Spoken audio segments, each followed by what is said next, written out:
Hey, I'm Wes the Explosion, this is the Backlog, and this week I played Ender Lilies, Quietest of the Night by AdGlobe and Livewire.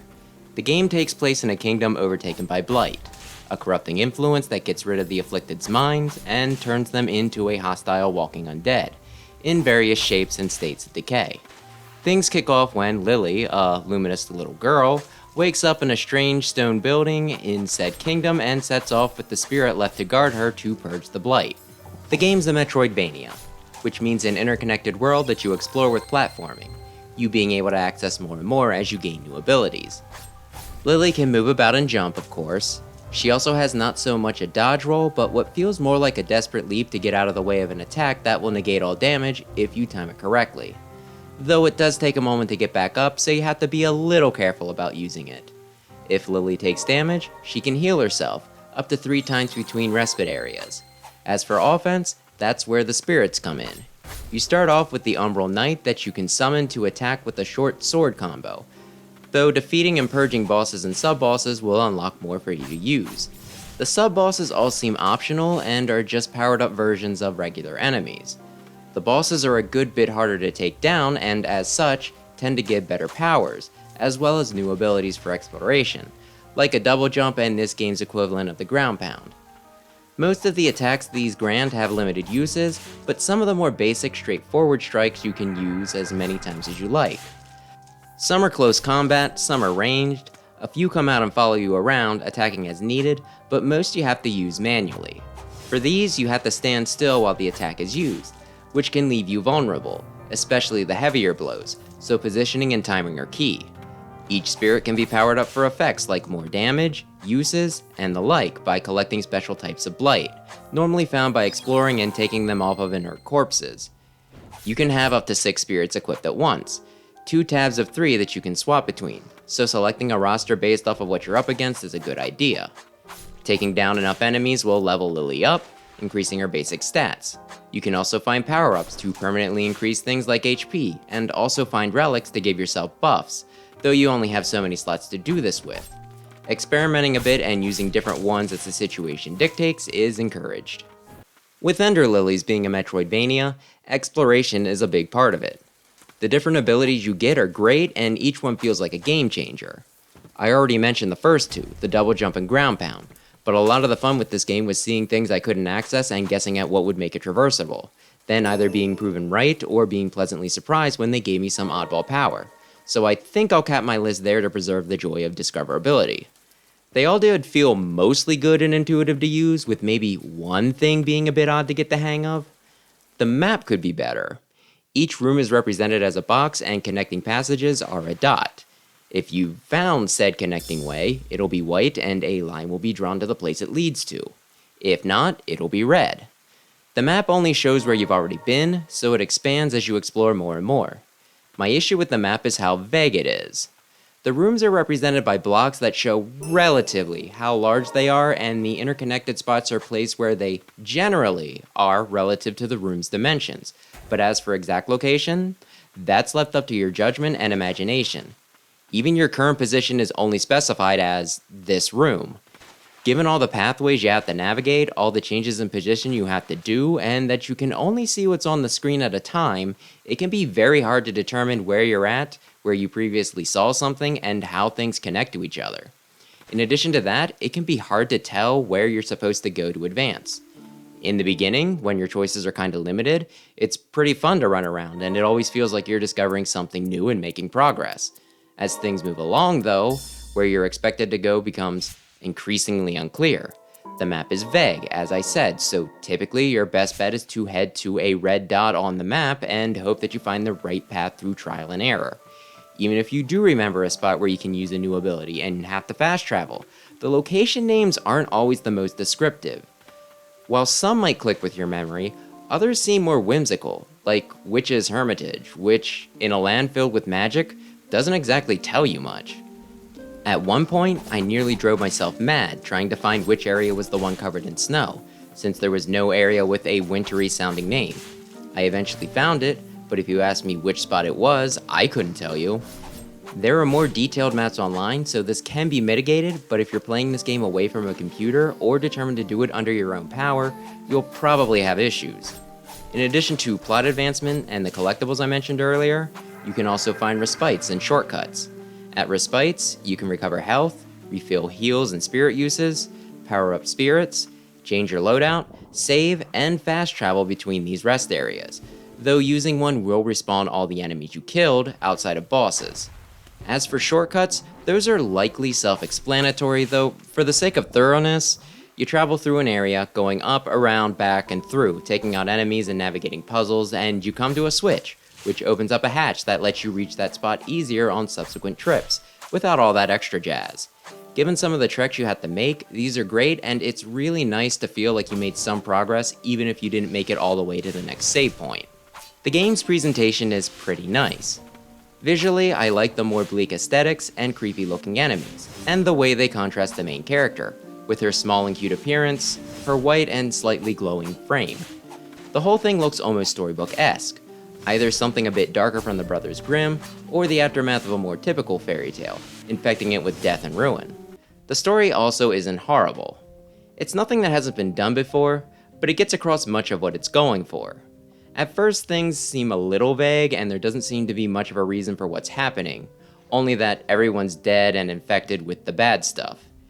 After you fell each boss, though, you get a glimpse at their memories as you purify them, giving some past and personality to both them and the world. In addition to the other collectibles I mentioned, you can also find notes from past residents that, if you take a few minutes to peruse, will also fill out the lore. While I don't know if I could summarize the story perfectly, I think I do understand things enough to be satisfied. I prefer this much more to some other indie games that just seem to throw a bunch of random elements at you and expect you to construct a competent story yourself, all while being smug about being some sort of auteur. The music is also quite nice. Most, if not all, are somber piano pieces, giving each section a feeling of weight. In boss battles, the music changes for the final phase, becoming heavier still and upping the ante. While not the typical toe tappers and hype builders I tend to prefer, I really appreciate the soundtrack and would listen to it in my free time. Hopefully it's available somewhere besides Steam. On the difficulty side of things, this one is pretty tough. You are a fragile little girl, and it really does not take much to take you out. Pattern recognition and looking for cues is key, so even some basic enemies can give you a lot of trouble the first time you encounter them before you figure out the best way to take them out. There's a good bit of enemy variety, so this will happen a lot. There's also a few odd foes whose sprites are little more than a shield with some other armor attached, so it can be pretty hard to tell which way they're facing at times. As for the bosses, most of them can two-shot you, though some attacks do less and some can one-shot, so you need to be careful. Each have 3 phases, the first being pretty simple and giving you a chance to familiarize yourself with the basics. The second is more of the same but with several more attacks thrown in, and the third, they add in whatever their nastiest move is and get generally more aggressive. While many of them test different skills, such as getting behind an enemy to strike or chasing down a ranged boss that has summons, and the purest sense of things, it's more pattern recognition, learning their tells, figuring out what works, and then just choosing the right times to dodge an attack. All of them have a good chunk of HP, and it feels like you're just chiseling away at their health, even when using a heavy or special attack, or when you manage to break their guard and stagger them for a few moments, letting you strike with impunity. The battles can just feel pretty long, leaving you with a lot of times to make mistakes that you can afford very few of. Besides just dealing with enemies, there are also issues with just getting through an area, like I mentioned before.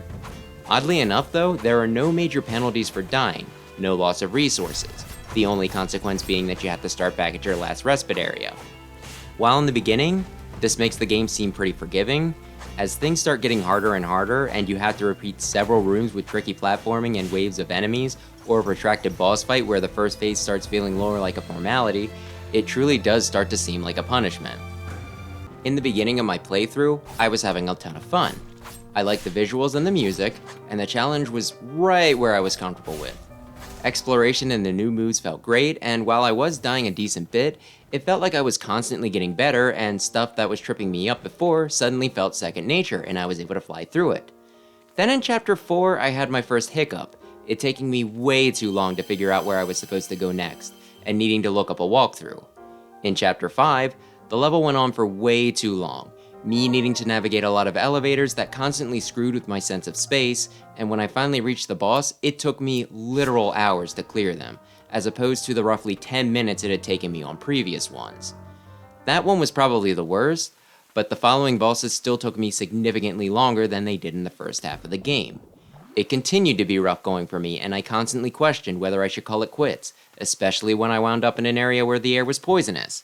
As I ran around the level, trying to make it farther and farther in before I succumbed to the toxins, I questioned if I was supposed to be there and if I were missing an item or ability that would keep me safe, and, as it turns out, I was there one chapter early, and there was an equipable that would significantly cut down on damage, if I found the side path and did some fancy maneuvers to reach the appropriate chest. That was after I tried following an alleged walkthrough where the creator had no idea what they were doing and had to track down a second that was actually competent. After that, I followed this new video closely, due to my frustration hitting peak levels and just wanting the game to be over. When I reached the final level, I found out I could either do a bunch of backtracking to unlock the true final boss and good ending, or just reach a specific room to get the normal conclusion and credits, and, after heavily questioning if I could even beat the last boss, decided on the path of least resistance. Honestly, I found ending A more satisfying and pleasant than some of the other alleged good ones I worked for in other games, so I'm happy with what I did. I really do like Ender Lilies, don't let me mislead you. I think it's pretty cool and a well-made game, it's just a lot harder than what I'm comfortable with. And to be fair, I could have done more to make the game easier on me. I could have been less stubborn and looked up either a better map or walkthrough earlier. I could have tried to find more upgrades or grinded to get stronger. I could have experimented more with builds and used more range spirits to keep me out of harm's way. I could have done a lot of things differently, but overall, I just kinda wish I were better at the game. Then again, I might not be giving myself enough credit, given how tough the game is and how I probably played it pretty suboptimally. I think if someone actually competent at the game were to watch me play, they would simultaneously find me impressive and laughable with how I insisted on playing. I did watch somebody beat the final boss, and it looked like more than I would have been able to handle. Then again, they were also taking a lot less damage, so maybe at some point I will go back and just try to build up Lily more so that maybe I don't die so fast. Too bad I don't think there's a New Game Plus. I wouldn't recommend Ender Lilies to too many people, only those who like both Metroidvanias and a steep challenge. This honestly makes me dread whenever I get around to playing Dark Souls and Sekiro, since I've heard this game and those compared, and those familiar with them probably picked up several similarities as I was discussing Ender Lilies. Then again, maybe with those I'll be a lot less stubborn with admitting when I'm out of my depth, with those being less of a platformer and be more willing to call it quits. I suppose we shall see. That brings the backlog down to 106, and with that I have an announcement. At this point, the backlog will no longer be a weekly series. Instead, I'll be doing it either when I have a specific game I want to talk about, or I make enough significant progress on the list to warrant an update. I've been thinking about doing this for a while, but I kinda wanted to wait until either next year, episode 100, or until after I got the log down to under 100. But August, episode 85, 106 games, isn't too far off of any of them. I just put way too much effort into getting through Ender Lilies and actually missed out on an event that I kinda regret not going to, so I kinda think that now's the time. I'm gonna try to put some of that energy that I spent on these episodes into other ideas that I have, besides just this and clip shows, and if I can move my glutes, I might have a special Mega Man X themed video this Sunday. For now though, thanks for watching, maybe consider subscribing for Mega Man and other video game content, and perhaps I'll see you in the next video.